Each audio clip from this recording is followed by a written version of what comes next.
சிபிசியும் ஐஎன்சியும் கையெழுத்து போட்டாங்க. என்னன்னு போய் கேளுங்க அவர்கிட்ட. அப்படின்னு என்ன தெரியுமா? கம்யூனிஸ்ட் பார்ட்டி ஆஃப் சைனாவும் இந்தியன் நேஷனல் காங்கிரஸும் ரெண்டு கட்சியுடைய தலைவர்களும் ஒரு செகண்ட் எதிரியே ஒண்ணாக்க வச்சீங்க. நாடு பத்தி பேசலங்க, கட்சி பத்தி பேசிட்டு இருக்கேன். நல்லா புரிஞ்சுக்கிட்டு உள்வாங்கிட்டு பேசுனேன். நான் இந்தியன் கவர்மெண்ட் சைனீஸ் கவர்மெண்ட் போற 100 ஒப்பந்தம் போடுவோம், இன்னும் போடுங்க நான் சொல்லுவேன். நான் சொல்றது காங்கிரஸ் கட்சியும் கம்யூனிஸ்ட் பார்ட்டி ஆஃப் சைனா என்ன கையெழுத்து போட்டீங்கன்னு கேட்கிறேன்.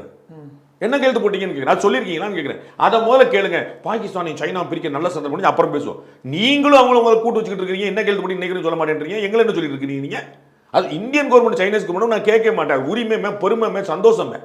என்னங்க ரெண்டு கட்சிக்குள்ள கூட்டு இந்தியாவுக்குள்ள இந்தி கூட்டணி வச்சிருக்கீங்க. இங்க அங்க என்ன கூட்டணி? அது என்ன கூட்டணி? Right sir. ஆனா ராஜதந்திர ரீதியில எது சார் ராஜேந்திரன்? ஆப்போசிட்ல ஒரே கொண்டு வந்துட கூடாது இல்ல. எது ராஜேந்திரன்? அவங்க ஒன்னாத்தானே உட்கார்ந்துருக்காங்க டே 1ல இருந்து. பாகிஸ்தான் உருவான நாள்ல இருந்து சைனா அவங்க கூட உட்கார்ந்துருக்கு. நமக்கு அவங்க நட்பு நாடா இருந்ததே இல்ல. நேரு தான் ஏமாந்தாரு. இந்தோ சீனி பாய் பாய் சொல்லி அடி வாங்கினாரு.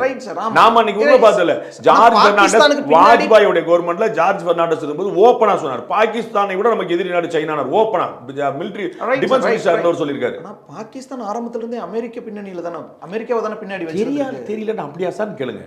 அமெரிக்கா, யூகே, சைனா யார் கொடுத்தாலும் வாங்குற இடத்துல இருக்காங்க. காசு கொடுத்தா வாங்குற ஒரு நாடு, வேற ஒண்ணுமே கிடையாது. யுஎஸ் மாய்ஸ்சரைசிங் அலோவேரா ஜெல்லை யூஸ் பண்ணுங்க. வைட்டமின் இ அடங்கிய யுஎஸ் மாய்ஸ்சரைசிங் அலோவேரா ஜெல்.